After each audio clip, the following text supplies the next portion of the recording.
Environ 4 ans après la première édition du sommet Russie-Afrique, en octobre 2019, Moscou s'active pour la deuxième organisation de cet événement. Les préparatifs du deuxième sommet ont été au menu des échanges le 6 septembre 2022 lors d'une rencontre entre le vice-ministre russe des Affaires étrangères, Mikhail Bogdanov, et l'ambassadeur du Sénégal à Moscou, Jean-Baptiste Tine. Les autorités prévoient organiser cet événement en été 2023. Parmi les points essentiels à l'ordre de ce deuxième sommet Russie-Afrique figure la sécurité alimentaire selon le chef du secrétariat du Forum du partenariat Russie-Afrique, Oleg Ozerov. Outre les projets du sommet Russie-Afrique et d'investissement ont été au cœur de la rencontre Moscou-Dakar. Le tout premier sommet Russie-Afrique d'octobre 2019 avait connu la participation d'objectifs ambitieux,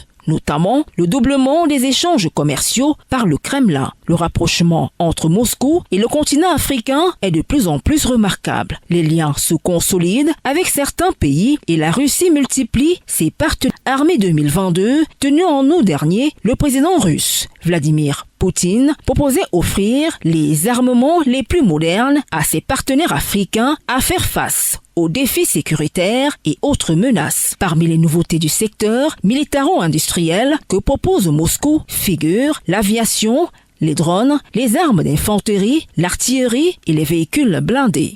Des offres qui sans doute intéresseraient certains pays du continent qui font face aux défis sécuritaires. Déjà, la Russie intervient militairement depuis plusieurs années dans plusieurs pays africains. Ce retour semble tout de même payant pour Moscou, puisque la résolution onusienne sur la guerre russo-ukrainienne a prouvé que la Russie pouvait désormais compter sur certains alliés africains.